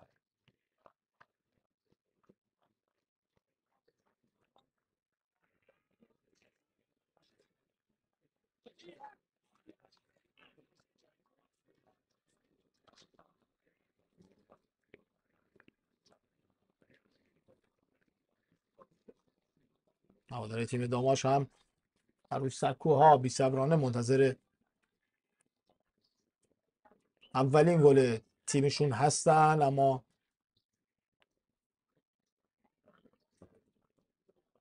هنوز نتونستن کار خاصی رو انجام بدن. بازیکن تیم داماش دوباره ضد حمله برای تیم فجر که هر جور که از توپ رو به بیرون میزنه. حق شناس حالا دو تا تعویض انجام میشه.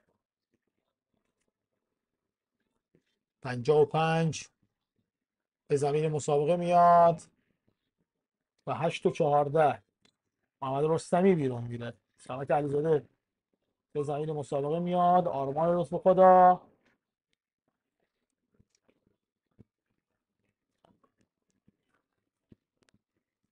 در حال امیدواریم که این دو تعویض بتونه به داماش کمک کنه در نیمه دوم و این 15 دقیقه پایانی که بتونن به گل برسن.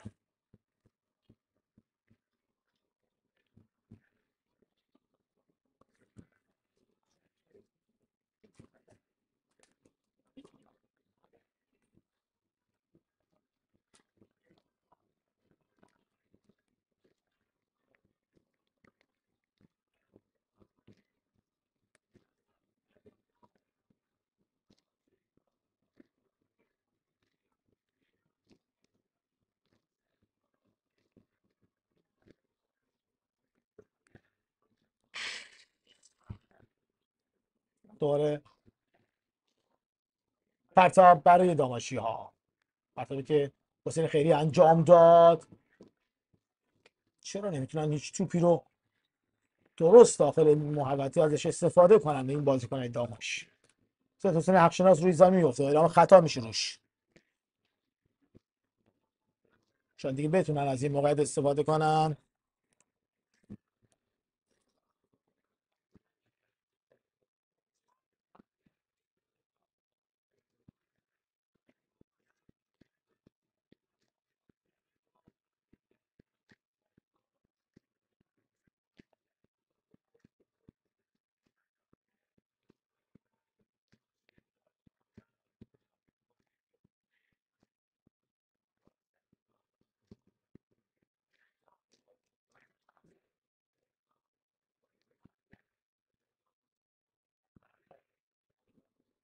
یک بار دیگه توپی که فرستاده میشه و باز هم دروازه‌بان تیم فجر میاد توپ رو در اختیار میگیره.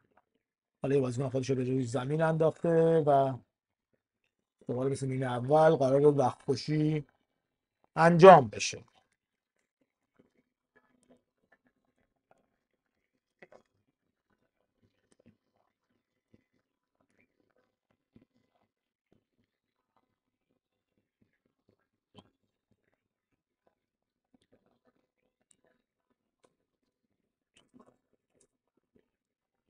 یه بازیکن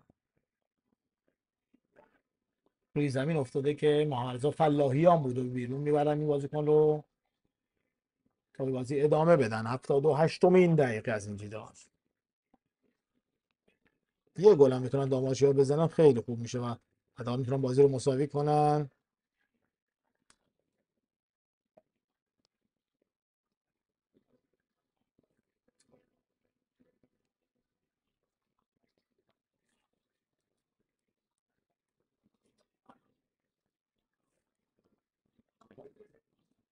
دوباره داماژی‌ها تیمشون به بیرون میره. باز هم حقشناس روی زمین میفته.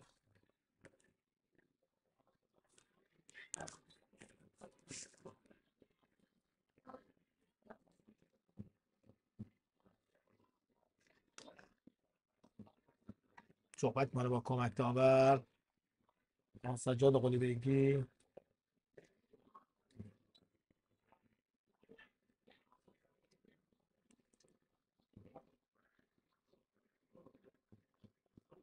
بازیکن فجر هم معترض هستم.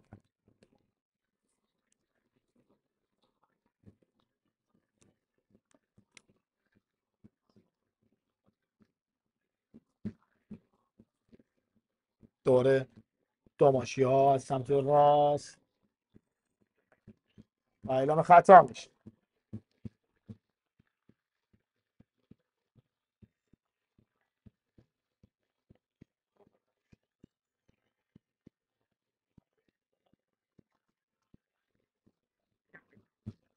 پژمان نجات این توپ خواهد فرستاد.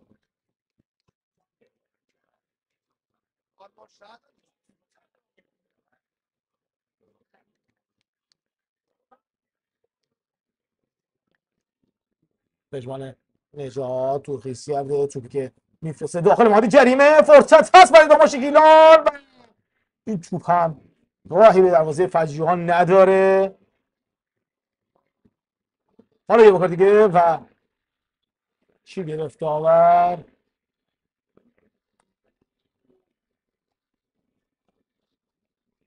از نهاد هواداره تیم داماش بلند میشه. به هر حال توپی که میتونستن شاید به گل تبدیل کنن رو باز هم نتونستن و به هر حال میشه گفت یه جورایی یه موقعیت خوب رو داماشی از دست دادن، موقعیتی که میتونست گل مساوی برسونه داماش رو.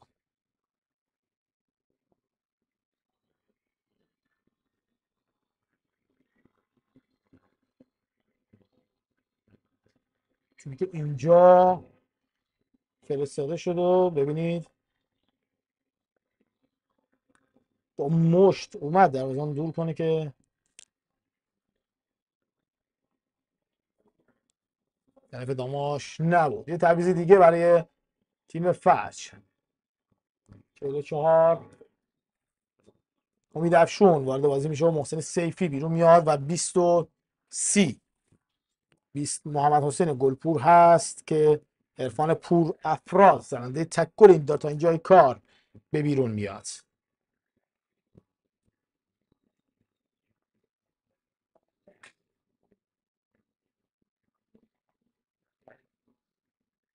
هشتاد و دومین دقیقه از این دیدار.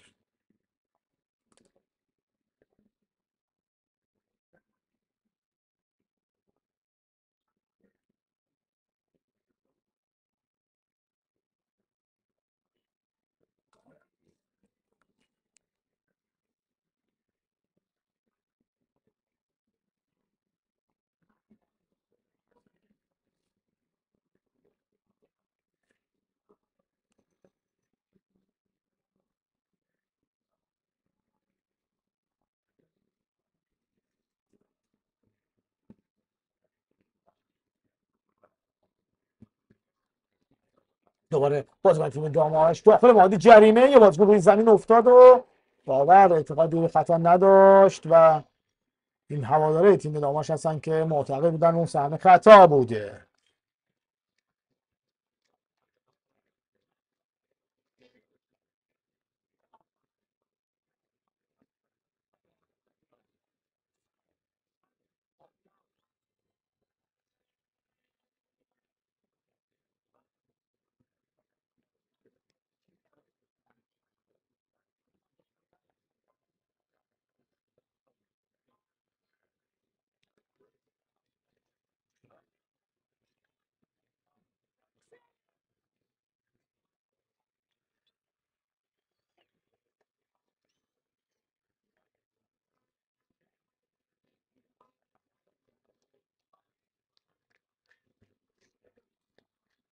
باز هم اعلام خطا میشه، این بار به نفع تیم داماش. یعنی که از این ضربه خطا چگونه استفاده خواهند کرد بازیکن تیم داماش. امیدوارم در این دقایق پایانی زحمات این سرمربی نتیجه بده. علی نظر محمدی که میبینی در کنار زمین یکم مونده خودش وارد زمین بشه.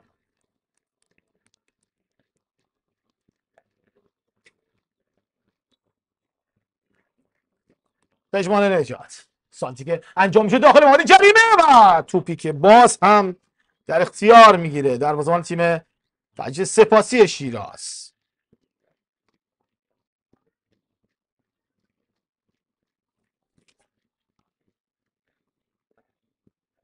داماش همچنان 1-0 عقب هست. 85مین دقیقه از این دیدار، وقت چندانی برای تیم داماش باقی نمونده، فقط 5 دقیقه وقت دارن تا بتونن این شکست رو جبران کنن در خانه اگه این توپ گل نشه و به هر حال توپ در اختیار اشکان توانا قرار میگیره. خیلی باید تلاش کنن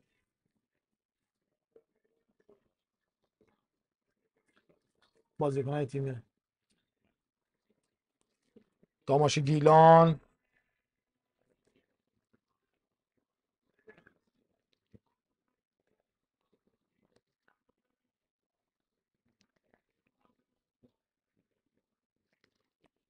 ها به چند دقیقه که دارن خوب حمله میکنن داماشیا، بتونن از این حملاتشون به خوبی استفاده کنن.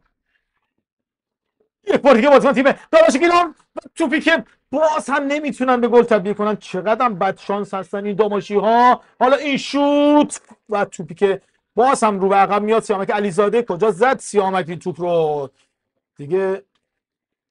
از نهاد هواداره تیم داماش هم بلند شد. سیامک علیزاده به راست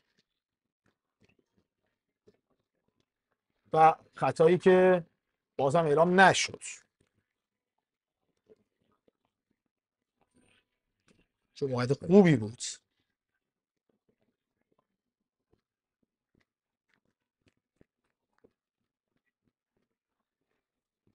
رو باز کرد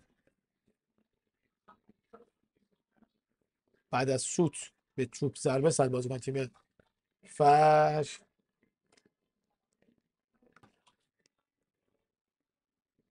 چکی که گرفت مالک قبلی تیم داماش، یعنی پولو گرفت و حالا چی شد که نداد و چک داد به آقای زحمتکش، به آقای داداش زاده و اعلام خطا این بار برای فج گرفته میشه. در حال فعل انفعالاتی که اونجا انجام شد و پول آقای داداش داده نشد. آقای داداش هم شکایت کرد برای تیم داماش و همچنین پول فرشاد پیوس که داده نشد. داستان زیاده برای تیم داماش. انشاءالله که بتونه مالک این نعیم پور این بدهی‌ها رو جوری پرداخت کنه تا پنجره نقل و انتقال داماش باز بشه و به هر حال بشه بازیکن جذب کرد. واقعا دیگه با این بازیکن‌ها و این بضاعتی که داماش داره نمیشه انتظار داشت که همه تیم‌ها رو شکست بده. تیم فجی که واقعا بازیکن خوبی رو داره و برای رفتن به لیگ برتر داره میجنگه و در مقابلش تیمی داماشی که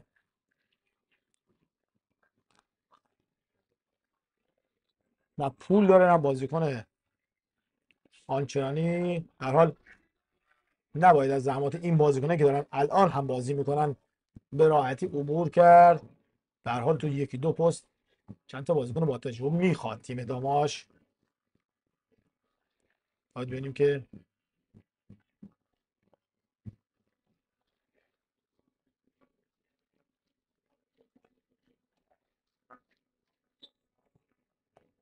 در ادامه چه اتفاقاتی برای داماش رو خواهد داد.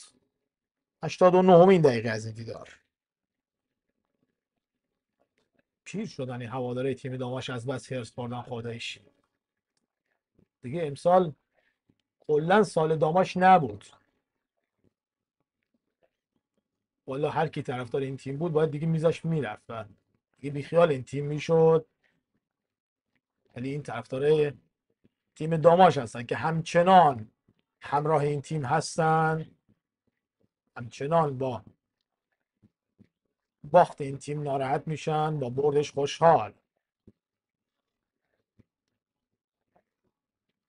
6 دقیقه وقت تلف شده برای نیمه دوم در نظر گرفته شده. شاید تو این 6 دقیقه بتونن به گل برسن داماشی ها، حداقل گل مساوی رو بزنن در ورزشگاه خانگی خودشون. توپی که داخل محوطه میاد و باز هم برگشت توپ از بازیکن‌های تیم فجر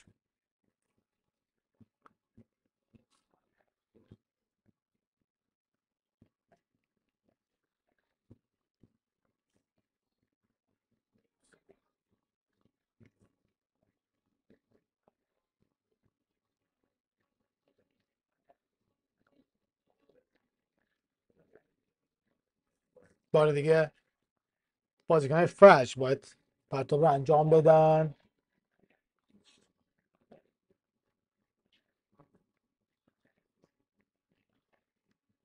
توپی که میفرستن و حالا این سمت خط دفاعیشون داماشی ها صاحب توپ هستن. مثل سونگون یه گل رو به دریای بابل زده، مثل شهر بابک 1-0 و خیبر عقب هست. چادر ملو 1-0 هست. تیم استقلال آبی پوشان ملاسانی پیش هست. رفته مسئولمان هم که 2-1 از شهرداری آستارا پیشه و سایپا و خوشه هم 0-0 مساوی هستند.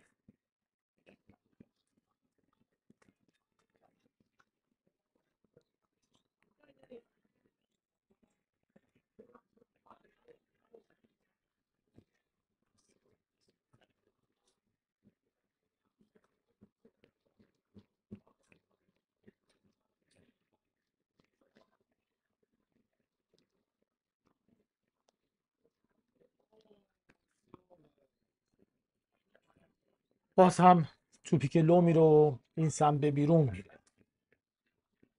چی بگیم ما از این بازی و این تیم؟ به هر حال میگم همگان دوست دارن تیم نتیجه بگیره، اما متاسفانه نمیشه. با این بضاعتی که داماش داره واقعا نمیشه. باید فکری اساسی به حال این تیم بشه. حداقل با باز کردن پنجره نقل و انتقالات میشه دو سه بازیکن خوب رو آورد.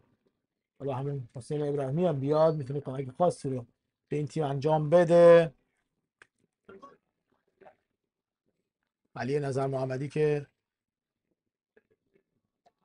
همچنان در کنار زمین داره هرس میخوره. هفته قبل نتیجه خوبی رو گرفتن مقابل تیم مس. حالا باید میگه که در بازی بعد چیکار خواهند کرد؟ پنالتی. پنالتی برای داماش. این هم علی نظر محمدی که خوشحال هست که اومد و سالوی پنالتی که نصیب داماشی ها شد. حالا طلایی ترین فرصت برای تیم داماش. این هم علی نظر محمدی که آهی میکشه که پر از درد بود.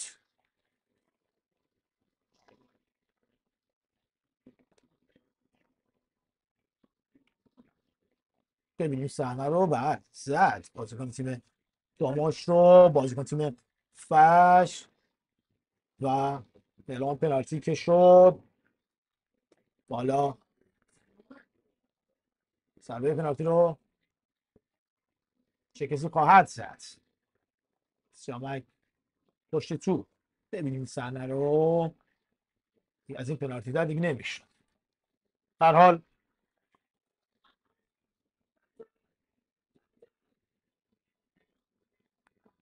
یه نظر محمدی رو ببینید،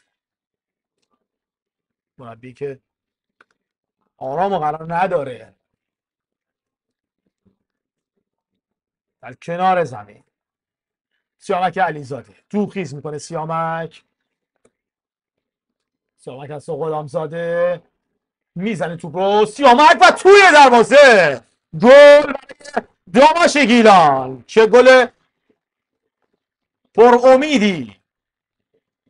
گلی که برمیگردونه داماشی ها رو به این دیدار و ادامه لیگ یک و این هم هوادارای خونگرم این تیم و برافراشته شدن پرچم داماش در ورزشگاه. عرض کردم خدمت شما تساوی هم میتونه برای داماش خوب باشه در مقابل تیم فجر سپاسی شیرازی که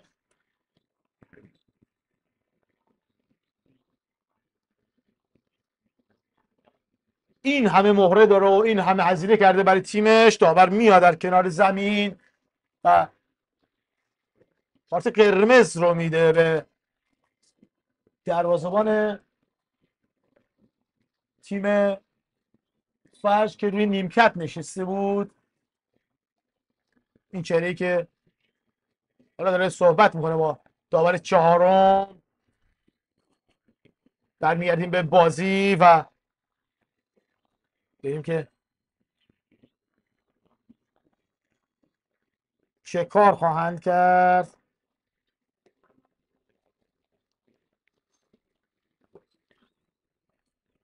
هماش بالاخره یه گل رو میزنه و بازی 1-1 میشه. همکارانمون دیگه نتیجه رو هم بزنن روی تابلو ممنون میشیم. 1-1 مساوی. بله این نتیجه درسته. 1-1 مساوی و بازی که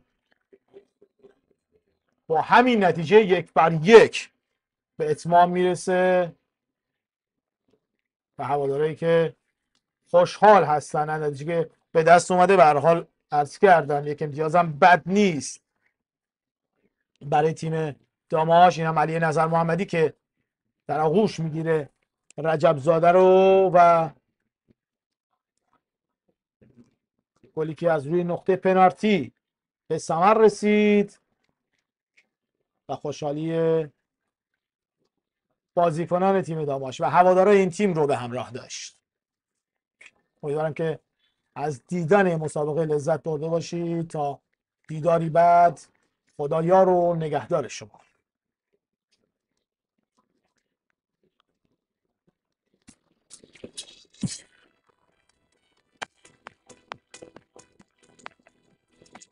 خب دوستان، تبریک میگم خدمتتون. تبریک که البته چه عرض کنم، واقعا شایسته داماش و هواداراش نیست که به خاطر یک مساوی خونگی بخوایم به هم تبریک بگیم، ولی توی بازی که بد بودیم و بد بازی کردیم، اینکه در دقایق پایانی تونستیم و این مساوی رو کسب کنیم، به هر حال نتیجه قابل قبولی فکر میکنم که باشه.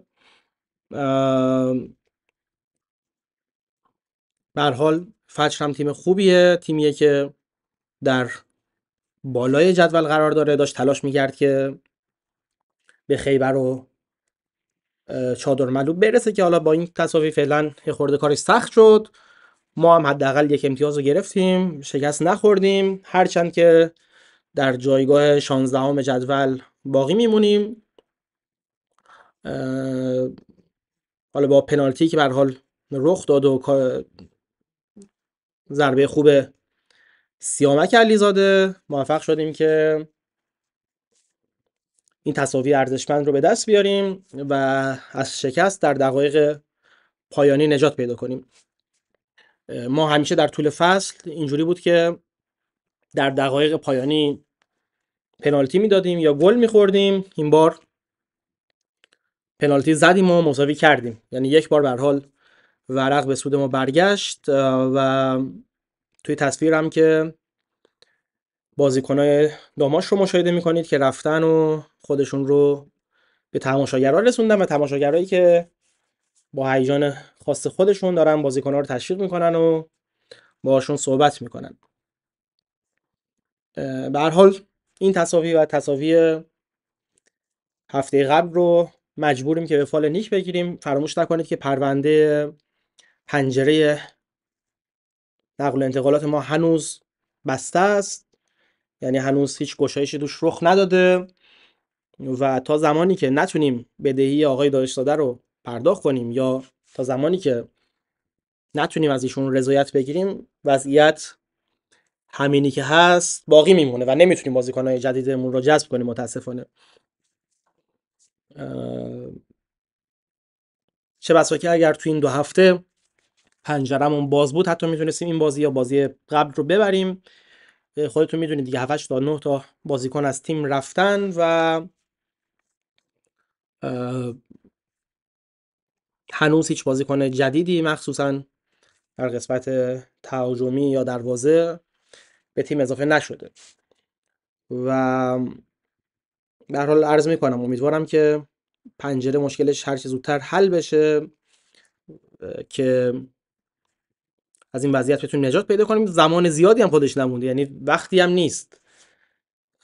تصویر استادیوم هم که به نظر میرسه قطع شده، وقتی هم نیست، یعنی هر اتفاق مثبتی که قراره بیفته باید زودتر بیفته، ما از این وضعیت بتونیم خارج بشیم و بتونیم امتیازات کافی رو به دست بیاریم که نیفتیم یه وقت. حالا میگم این دو بازی رو ما به فال نیک میگیریم. بازی قبلی که قبلتر، یعنی که به هر حال اولین امتیاز خارج از خونمون رو به دست آوردیم، این بازی به هر حال مقابل یک تیم مدعی مساوی کردیم. اینا رو ما به فال نیک میگیریم، ولی باید خیلی بهتر از اینا باشیم که بتونیم توی لیگ یک باقی بمونیم. کامنت های شما من یه خورده بخونم. آره، بچه هم در مورد همین نقل و انتقالات صحبت کردن. یه تشکری میکنه از این 323 نفری که در طول بازی اومدن این لایو رو دیدن و حدود 20 نفری که کماکان توی لایو باقی موندن. دمتون گرم. من فعلا دیگه لایو رو قطع میکنم و تا بازی بعدی و لایو بعدی یا برنامه بعدی ازتون خداحافظی میکنم.